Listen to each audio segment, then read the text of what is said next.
Ahoy, ladies and gentlemen, welcome to the show. How are you doing? It's the 9th of, what is it, May? 9th of May. Welcome to the BBC Spews live on the 9th of May. Now the only BBC Spews. A few people have messaged me and said, how come I don't do BBC Spews anymore? Long-term viewers will know why, but I'll tell you if you're a newbie. The reason I don't do the pre-recorded sort of 30-minute epic BBC Spews on a Sunday is because that fucking my nemesis, the winged she-beast of Silicon Valley, we won't say its name unless we are shrieking it to the skies, she instantly fucking gimps my pre-recorded videos, and they constantly get me banned for 2 weeks when I can't stream, and that's why. Live ones, I'm guessing because sort of maybe the communist moderators. What type of name is that? A moderator for the fucking degenerates that run YouTube? Not moderators. No, communists. The communists that moderate for YouTube probably get sick when they're watching this. They think, oh no, it's just some northern bloke rambling. We don't need to worry about this. And then obviously you can get to the good stuff a few minutes in.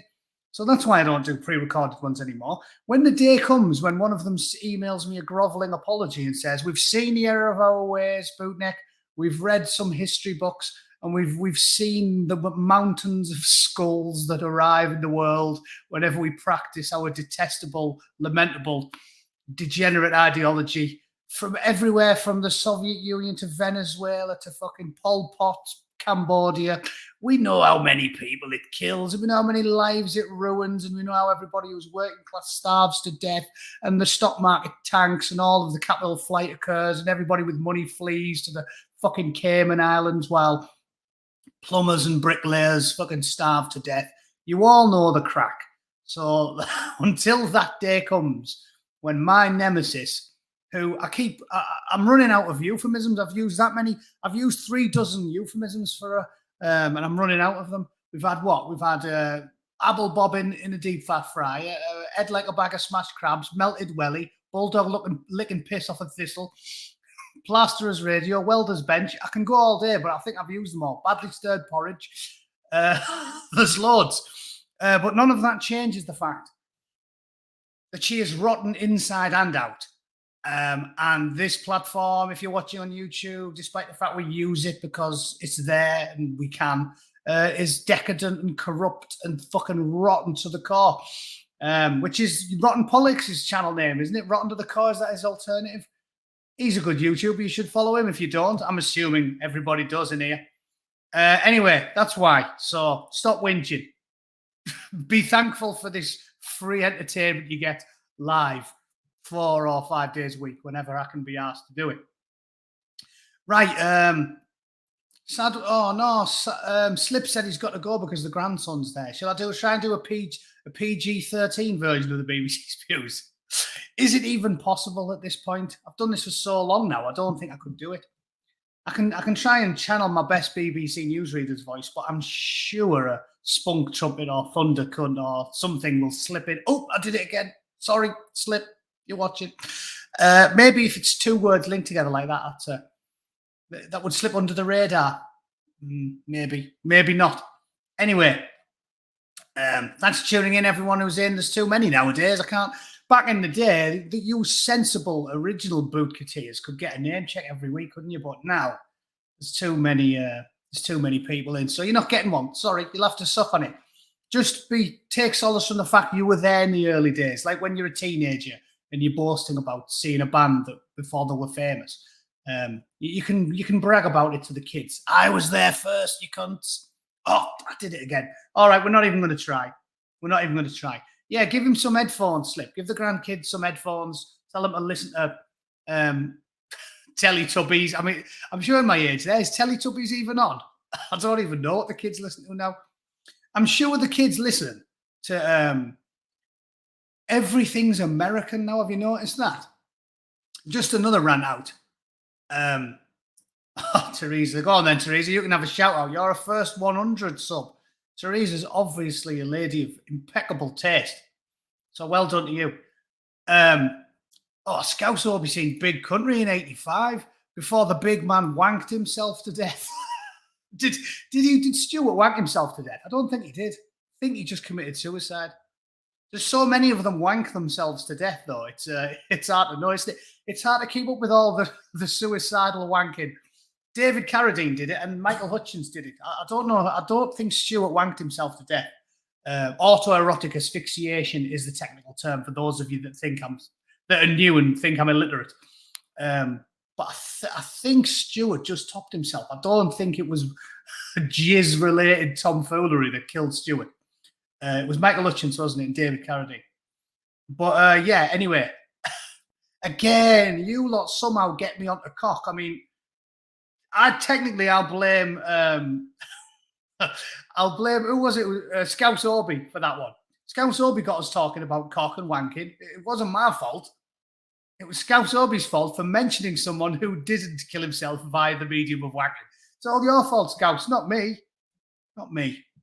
Anyway, I've got Tourette's. Yeah, I've got obscene homoerotic Tourette's. Right, we'll do some news, shall we? For those of you that are new, remember what we try to avoid on this channel is the really important stuff. Because every time you turn the news on or you turn YouTube on and you listen to most YouTubers, you just get the same shit, don't you? Because the powers that be want to direct our efforts into these little niches. If you go onto the BBC homepage, it's just the total shit that they want you to absorb like a sponge and just stay on that broken record. So as I said, during the pandemic, I tried to lighten the mood by not constantly talking about the pandemic. And now I'm sick of reading about fucking Ukraine. It's doing my head in. So we don't want to talk about that, do we? There's no point. We like to focus on the big issues of the day at the BBC, which is always commie propaganda of the highest order. This page, I was just clicking on the homepage. It was on the homepage, halfway down. Equality matters. I clicked on this. It was like it was a tour de force of inane woke talking points, like every single story. If you just scroll down it. So here's the first one we'll talk about for a little bit. The regional accentism. You know how everything's an ism? I've talked about this loads.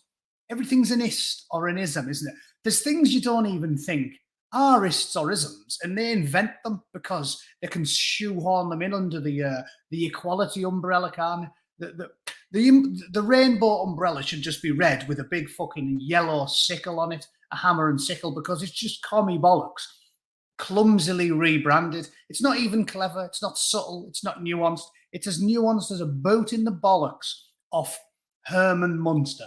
And if you don't know who Herman Munster is because you're a bit young, suffice it to say he was 8 feet tall and had fucking size 18 steel-toed diver's boots on. So yeah, it's as subtle as a boot in the bollocks of Herman, which is why I have such contempt and loathing for the woke, the Guardian readers, the BBC, nearly everybody in the Houses of Commons, and especially in the House of Lords, because they think people like you and I, dear listener, are stupid. They call us ignorant.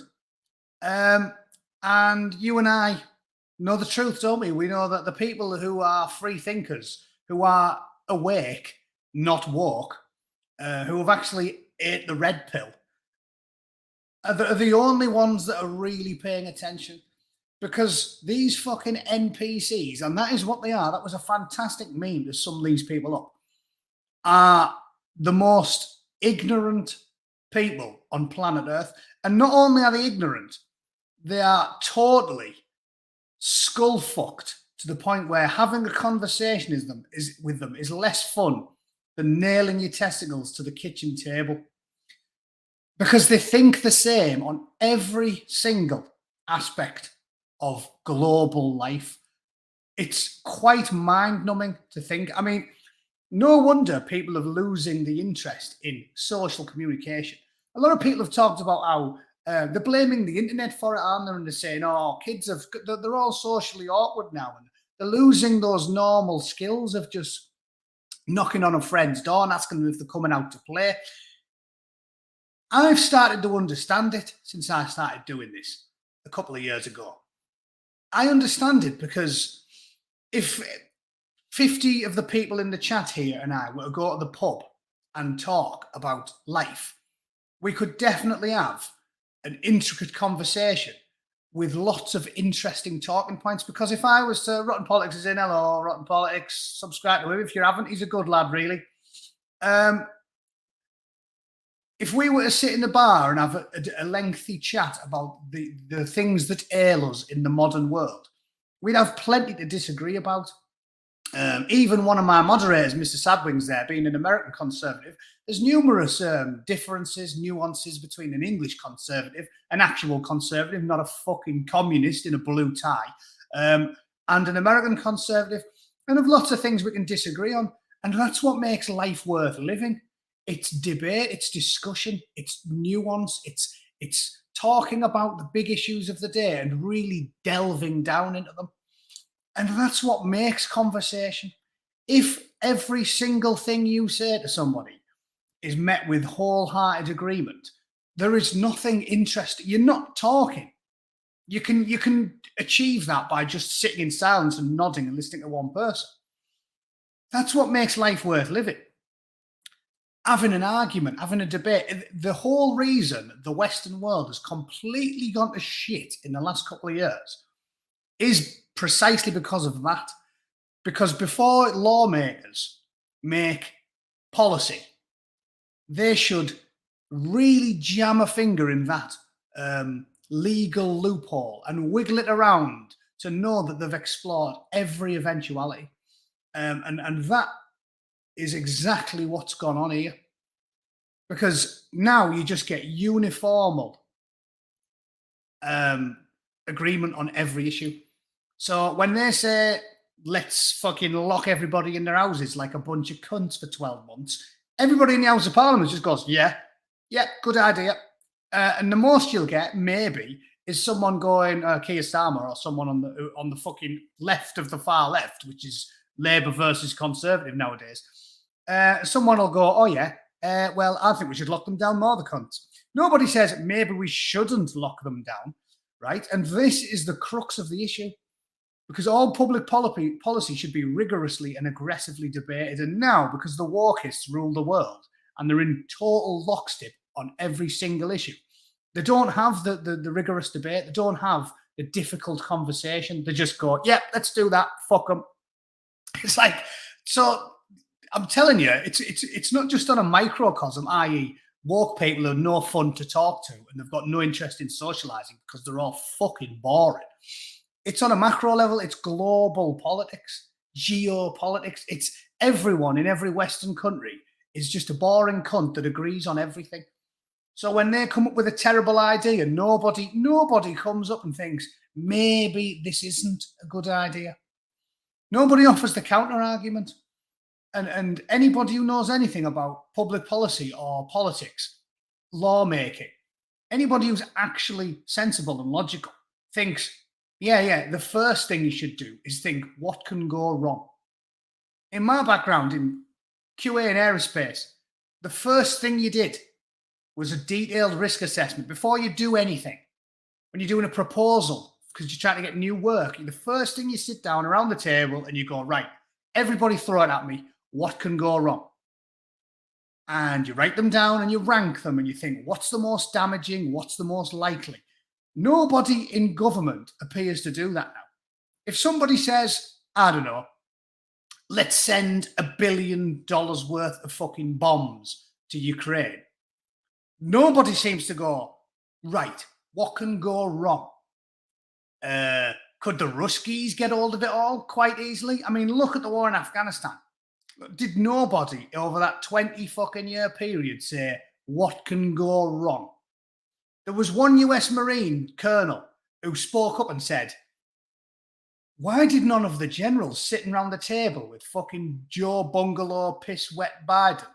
Why did none of the generals, Smiley fucking Miley, or any of those ridiculous walkists masquerading as 2-star and 3-star and fucking 4-star generals, why did not a single one of them throw the rank slide on the table and say, if you do this, I'm resigning because it's the stupidest shit I've ever heard?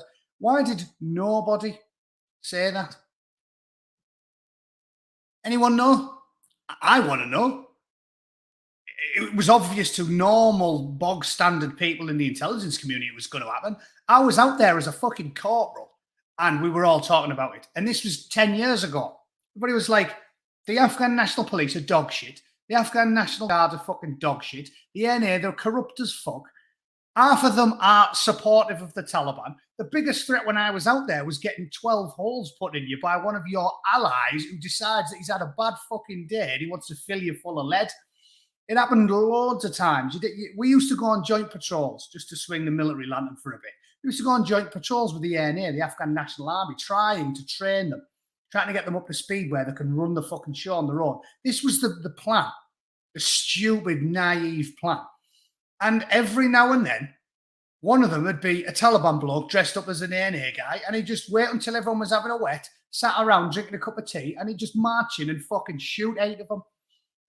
And then get his head blew off, obviously. But got the jump on you. So this was getting discussed at length in 2009. People were saying, this ain't working, lads. This ain't working.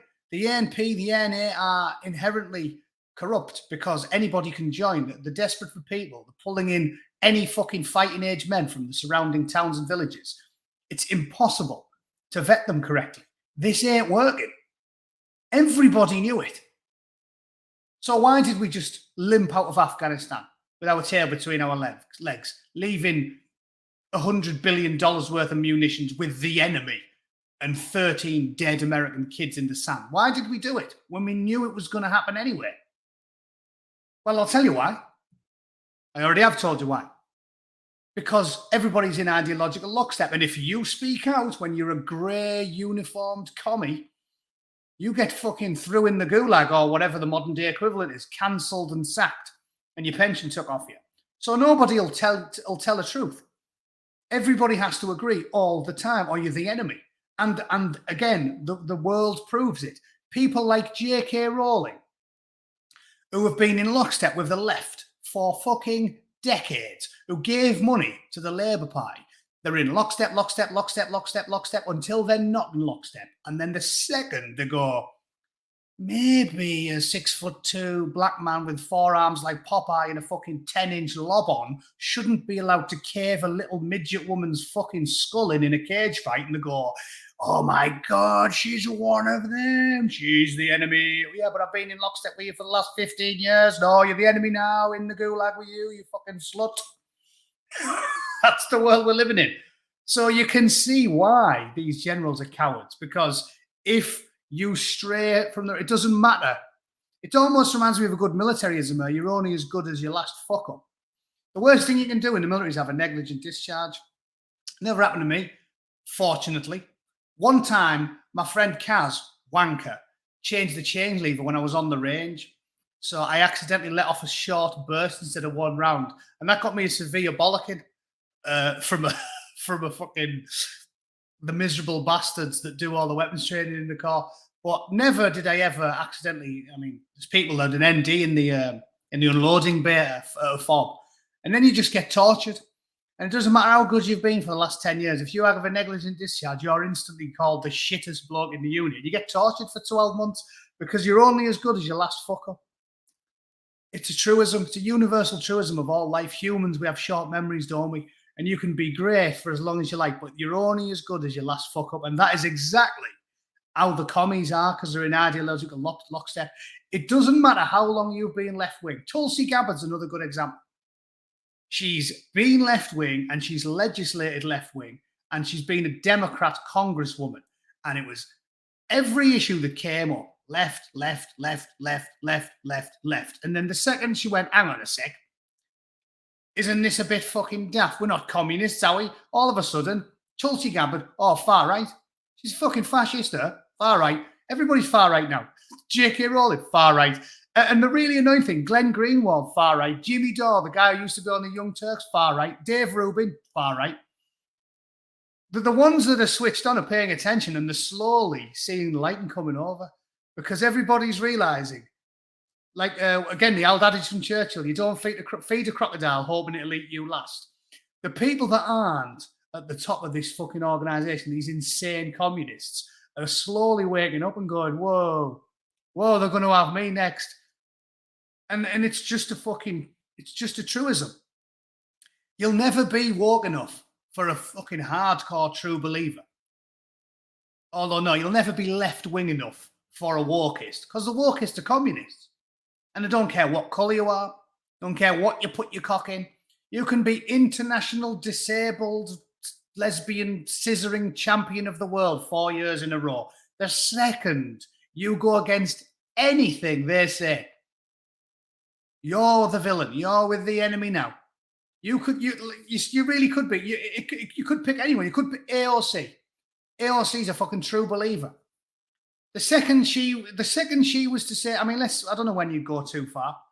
The second she would say, oh, hang on, what is there really any evidence that the world? Remember when she said the world's going to end in 2025 or whatever the fuck it was? I mean, we're coming up to it, aren't we? We're only a couple of years away.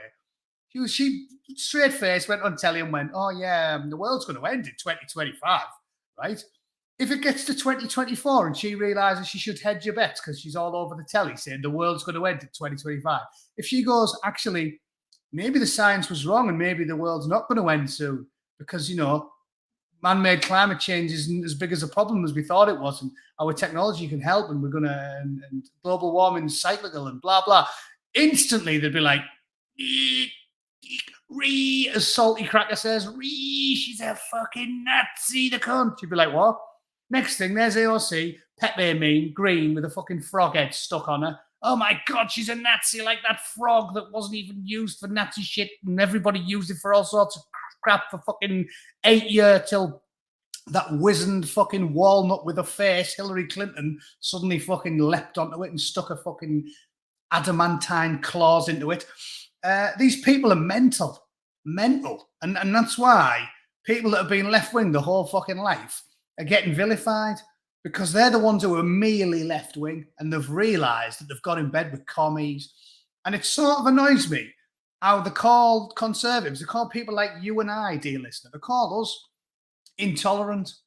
But as I keep saying, the real broad church, the real wide tent, it's not the intersectionality umbrella where everybody fucking hates each other. Like, yeah, cheers. Good luck getting a devout, practicing 5 times a day at the Bell End Church, hardcore, true believing, you know, I have to use euphemisms, everybody.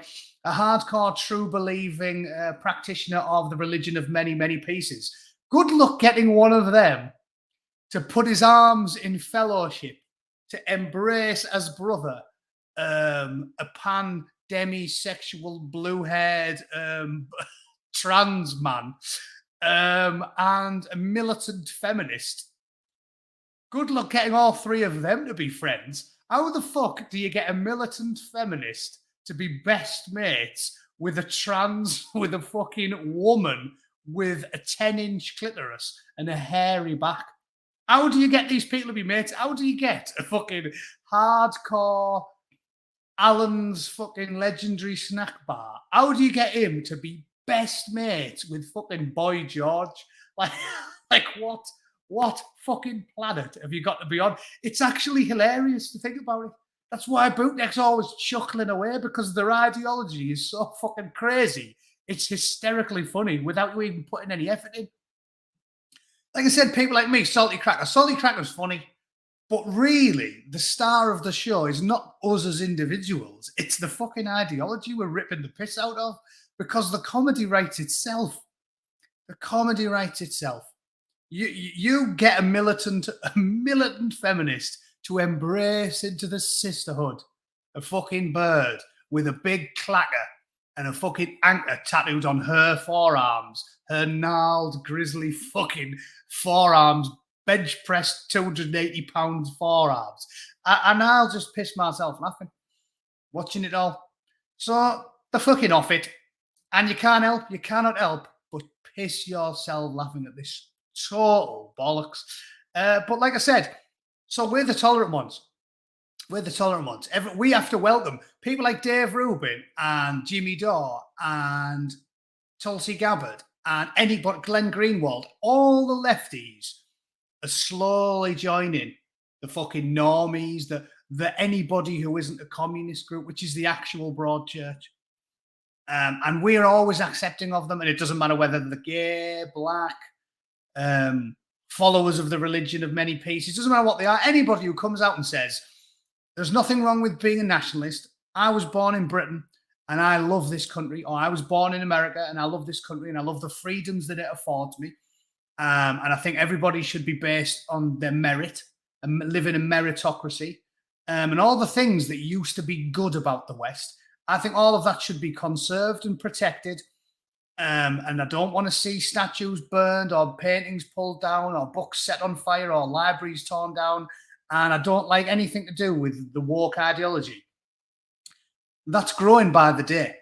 And they can control the TV networks and the radio waves and the fucking editorials and the formally reputable establishments. And they can control the BBC and MI5 and MI6 and CIA and FBI and the judiciary and the New York Times and the fucking Washington Post and all of the reputable institutions that can have them all.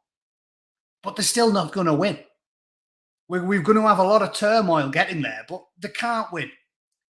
Because ultimately, their ideology doesn't make any fucking sense at all, and ours does. So what better thing than to simply laugh at it? Don't get your knickers into twist. Don't worry about it. Just laugh at it. And we'll let the big issues deal with themselves. And yeah, we might have to live off fucking rainwater and Tic Tacs for a few years because the useless twats will probably do the best to starve us all to death while they're at it, because that's what always happens. But we'll get there in the end. So fuck them. Just chuckle away and get on with it.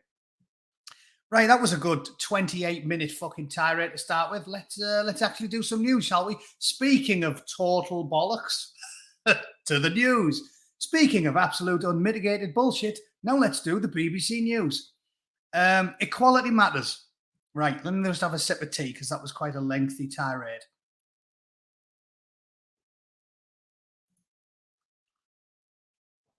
Ah, there we go.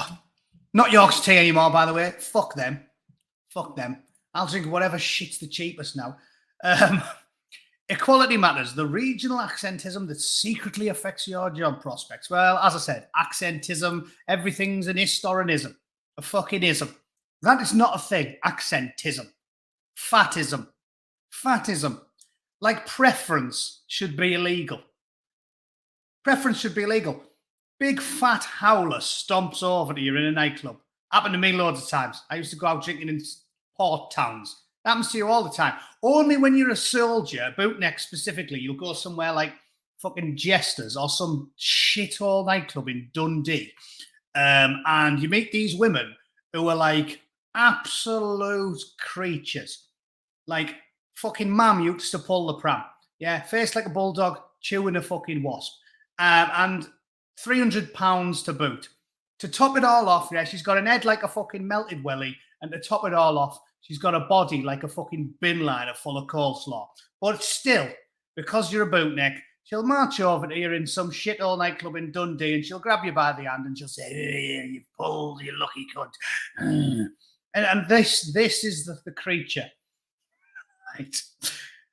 We're living in a world where if you deny the creature its fucking conquest, if you say, "Sorry, laddas, I'm not really into women that weigh more than me and me fucking granddad put together," they'll go, "Ooh, an ism."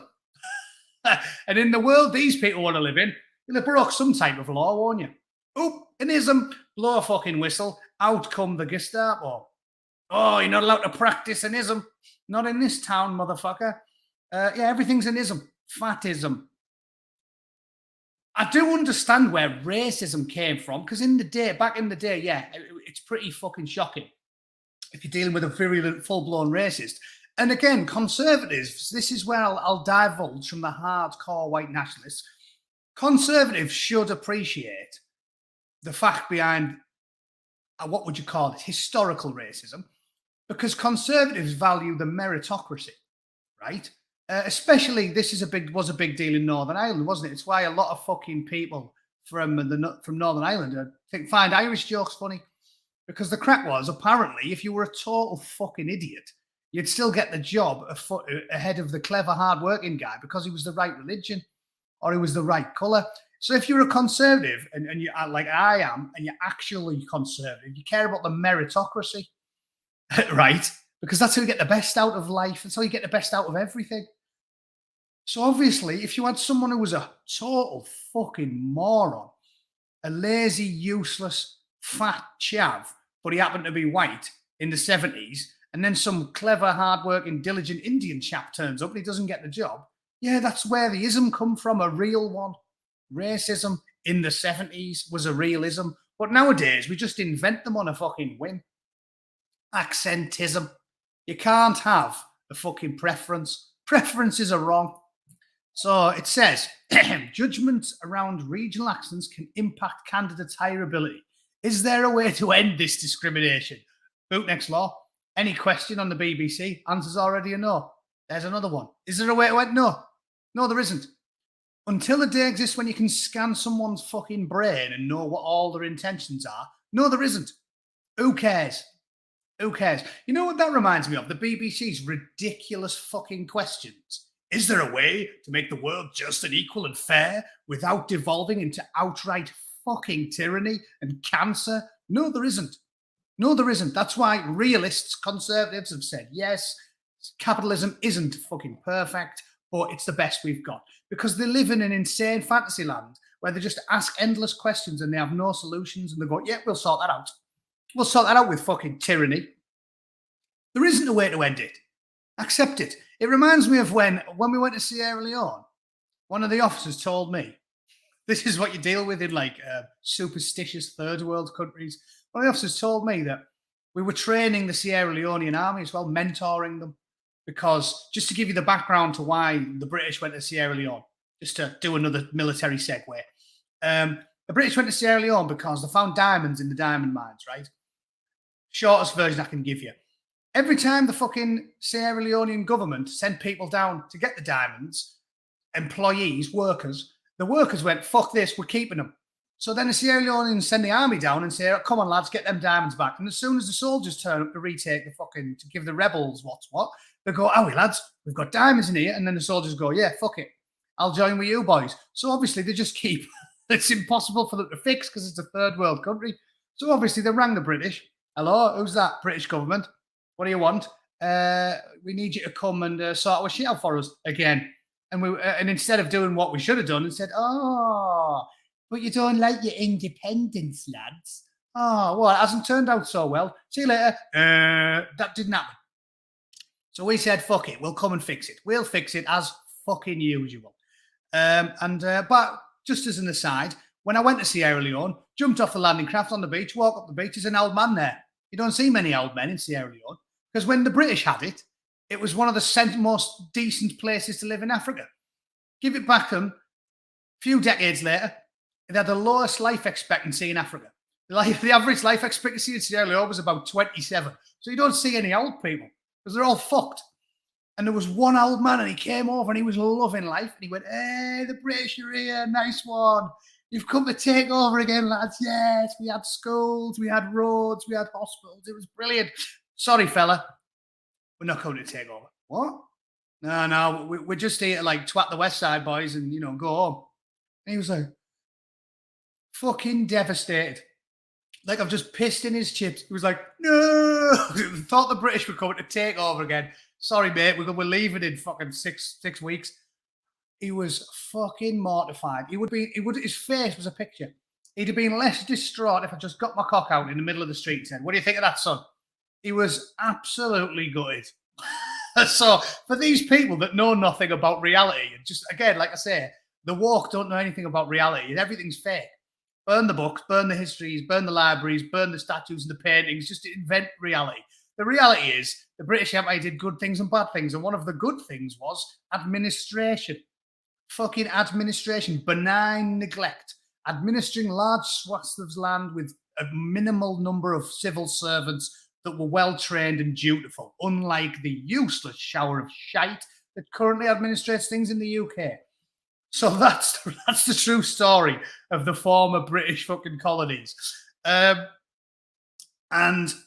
one of those fucking blokes told an officer, a man, said he was very angry one morning. And he said, they fight against the rebels. It's not. It is going too slowly. He was like, oh, yeah. He said, you are holding back on us. You must give us the equipment. And he said, what equipment? And he said, give us the laser the laser, you point it and it tells you if they are a terrorist. And he was like, that doesn't exist, mate. this like general in the Sierra Leone army had apparently seen like a copper with a speed gun. You know, like we're obviously giving them equipment. He's like, oh, this is how you like monitor the speed of vehicles. And apparently he'd assumed that you point the speed camera at somebody and you press the trigger and it tells you if they're a terrorist or not. Like, that's the only way the woke ideology can make the fucking world work. If we invent unforeseeable physics-defying technology, until we invent a fucking gun where you can point it at someone, it'll go, discrimination detected. You can't end discrimination. You can do little things, sensible, reasonable things that most of us would fucking agree with and accept, but you can't end discrimination. You can't end having a preference. Everybody's allowed a preference. If I go for a fucking job and the bloke who runs the company is a blue blood Etonian Guardian reading twat, he's not going to like my accent, is he? There's nothing I can do about it. Oh, I won't cry about it. I'll just keep plugging away. And if we live in a meritocracy, I'll get a good job anyway because I'm hardworking and I'm diligent and I'm not a fucking plank. But these stupid questions, yeah, we can end discrimination, invent me a laser gun, and it will tell me if I am being discriminated against. Until then, fucking do one. Easy. Anyway, do I need to go on? I might as well. I've got time to burn. At age 22, Gav Murphy was fairly green. He was living outside Wales for the first time, working in his first job in media production in London. So a middle-class arsehole. Well, whoop-de-fucking-do. You knew it wasn't going to say Gav Murphy was fairly green. He was working on an oil platform in Aberdeen. You knew that wasn't going to be the case. Gav Murphy was green. He was carrying bricks in the rain in Middlesbrough. No. Media production in London. Oh, fucking marvellous. Yeah. Gav Murphy's a fucking dickhead. Gav Murphy is a fucking Guardian reader, and all of these fucking stories are, woe is me, I'm a middle-class arsehole. It's all the BBC fucking writes. At age 22, Gav Murphy was chiseling a used condom off a wall in the sewers under Hull. No, he fucking wasn't. He was in London working in media production. And he'll be an actor or a singer or a fucking poet or some shit. A senior colleague overseeing his work insisted he change his accent so all the broadcasters sound uniform on air. Well, yeah. Well, they do sound uniform on air. It's fair enough, isn't it? If that's what the clever people who do the marketing have decided that that's what everybody wants to talk like on the prefers on television, that's fine, isn't it? I've talked about it myself. I'm assuming one reason my channel's not very big is not just because that raddle fucking spunk Bowser up north is constantly on my balls like fucking white on rice, but probably because I have a strong accent. I'm assuming a lot of people can't follow everything I say easily. Certainly for Americans, I should need fucking subtitles. Be like reading hieroglyphics anyway, too much slang. But the point is, you're allowed to have a preference. I've got a preference. I like Douglas Murray's speaking and Sargon has a nice voice because they're well-spoken. They don't sound like me. I don't want everybody to sound like me. It reminds me of when I was in high school and people used to say, oh, yeah, fucking hell. I want a leader like me. I want a leader like me. And I used to be like, I don't want a leader like me. What, sniffing glue behind the bike sheds in a fucking dog shit comprehensive in Middlesbrough? I don't want a leader like me. I want Jacob Rees-Mogg to be in charge because he seems far more eloquent and far more educated and far more worldly and knowledgeable than me. I don't want people like me in charge, and I don't want people like me reading the fucking news. Comical, this type of shit, comical tirades for humour, that's good. I like that. Chubby Brown's one of my favourite comedians. But I'm quite happy to have posh people reading the fucking news. Doesn't mean I hate regional accents. You're allowed a preference. Anyway, this fella said, you can't sound like this. You'll find it easier if you just change your accent in real life. The effects were far-reaching. Woe is me. Someone told me to do something. I thought about literally every single thing I was saying. Literally. I told you, literally, every fucking second word. Leery, man. Literally. My face fell off. Literally. Didn't. Figuratively. Fucking knobhead. Every time I was saying it, it was just laborious. Oh, boo fucking who. He developed a hybrid accent that had people wondering if he was Canadian or Australian. And his friends teased him about how posh he sounded. Yeah. What fucking friends? He's a media twat in London. He hasn't got any fucking mates in Wales. Don't lie. Foreign accent discrimination is rampant in professional settings. Whether they realise that people infer a great deal about someone from the way they speak. Such bias is similarity attraction, which means that we favour people who are like us, explains Devyani Sharma, a sociolinguist at Queen Mary University of London. Imagine that fucking job. I'm a sociolinguist at the university. You're a fucking dickhead, mate. Here, there's some bricks. Carry them up them fucking stairs, you cunt. That's what these people need to do. You know, like the ruling class in the old days, the king would make the prince go and till the fields for a year. That's what these fucking dickheads need to do. Get a proper job. Get him on an oil platform off the shore in Aberdeen. Stick him in a fucking 1970s Puma and say, go on, fuck off over there for 3 weeks at a time, you little twat. Another universal bias relates to the human brain's desire to take shortcuts. All the fucking science to try and back up their woke fucking dog shit. Dogma, dog shit, same thing. Anyway, I don't want to read it all. Sharma, I don't care what Sharma's got to say. We are kind of lazy listeners and we rely on stereotypes when we don't have other things to go by. Devyani Sharma. I like how that's a quote. Like Devyani Sharma is one of the greatest thinkers of our generation instead of some woke communist with a head full of cow shit. So let's get to the fucking crux of it. Come on. Tell us, Devyani. Tell us why you hate meritocracy and why the whole world should be a communist utopia. Come on. Oh, look, more sociolinguists at Wren's. Blah, blah, fucking blah. Come on, who cares? This applies to the UK as well. In December 2021, a survey by the recruitment software company TribePad said job candidates felt that accent bias was even more common than recruitment bias. Respondents in northern cities were particularly prone to accent anxiety, with 70% of those surveyed in Liverpool expressing concern over how their accents were impacting their hireability. Well, listen, lads, if you're going to come from a city renowned for being thieving bastards, you can't blame people for worrying about their fucking belongings. Right? That's one of the warm-ups in the car. Scout strokes. Scouts are in your locker. Right? You can't have a pop. You can't have a pop because people are aware of reality. I know there's a few scouters in this chat. Stop whinging. Point I'm getting at here is, I suppose that's the humour we use to deal with these things. Accent anxiety is common with 17% of those surveyed. That's because you've brainwashed the younger generation to be a bunch of fucking bedwetting pansies. We've always had accents. We've had them for 1,000 years. Accent anxiety wasn't a thing 20 years ago. You never used to stop a Geordie in the street and go, how's your weekend going, mate? All right. I tell you what, man, I'm fucking mega worried. Like, I've just got accent anxiety. I just feel like everywhere I go, everyone's going to think I'm a thick twat. Like, I mean, it's always existed, but accent anxiety, what's that? What's that? And again, Geordies have got a problem with it, haven't they? Because everybody knows the old ism, the old truism, I'm sweating like a Geordie in a maths exam, right? Everybody knows that. But I've never heard a Geordie in my entire life complain about accent anxiety. So are a large number of people worrying about accent anxiety?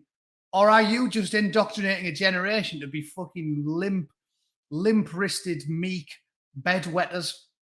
I think it's the latter. What's this? A study from Germany. It's just studies, endless studies with these woke cunts, isn't it? Showed people with strong regional accents earn 20% less than those with a so-called standard accent. In Germany, they all sound the fucking same to me. Do Germans have broad accents, really? I mean, I suppose everybody must, because if you're from any nation that has sort of predates the motor car, I guess everyone's got an accent, haven't they? But I never thought of a German. When you hear Germans talking, it's sort of difficult to understand whether or not there's a strong regional accent. I have to ask my German mate Phil about that.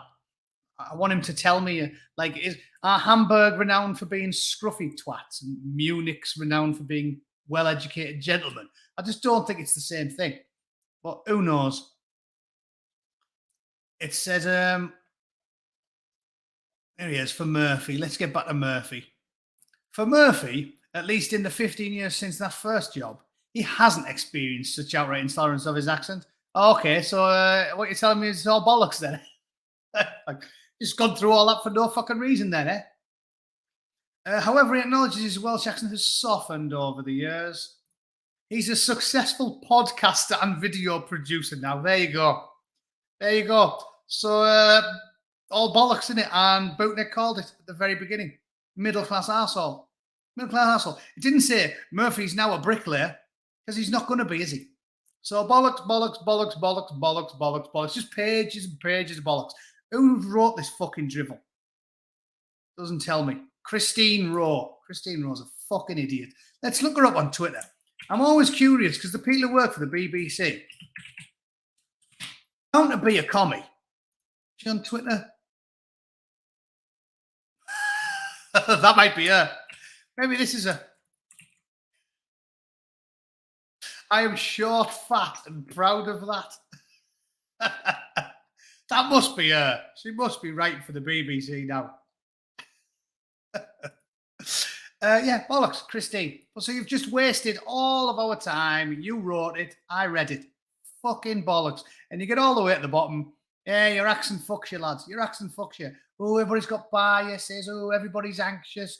Anxious, anxious, anxious. Oh, yeah, what's this? Oh, he's a successful podcaster and a video producer. Oh, yeah, well, his life sounds fucking shit then.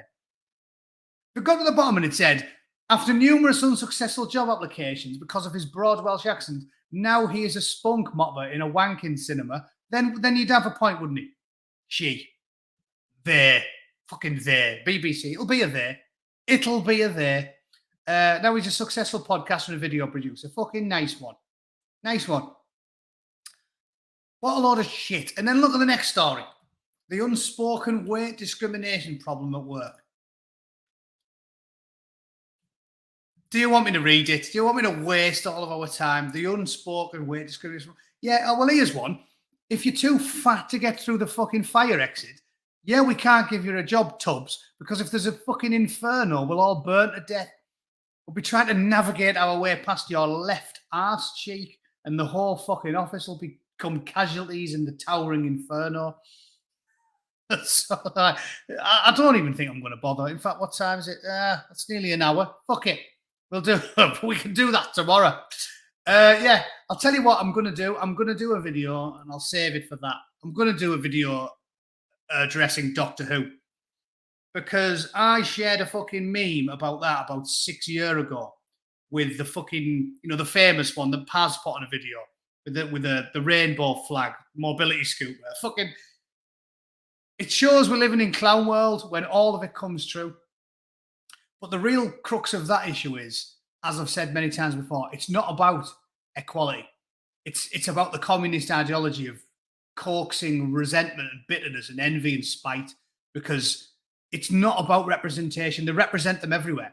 There's women everywhere. There's black people everywhere. There's representation everywhere. They don't want to stop there. They want to take what you've already got.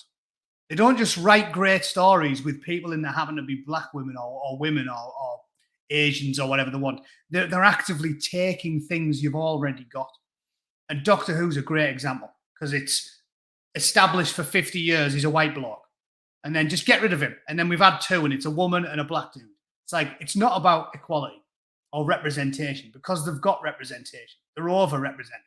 It's about destroying the things you like because they want to piss you off, which is why I keep making the point, humor is the best fucking weapon. So fuck them. Yeah. Doctor Who is now dead no matter how many times it regenerates. Yeah. Doctor Who could fucking grow his head back and he's still dead to me. Who cares? Right. I'll call it there, ladies and gentlemen. I'll be back tomorrow and hopefully I'll do something pre-recorded short about the Doctor because that does warrant talking about. The new Tagus is a dinghy. The new Tagus is a dinghy, and everywhere it goes, it's got 3 French sailing vessels accompanying it, towing it along. Right, thanks for watching, ladies and gents. Please like it and share it for all the fucking good it does. And I will see you all tomorrow. Have a good evening. I hope you enjoyed your weekend. Toodle pip. See you later.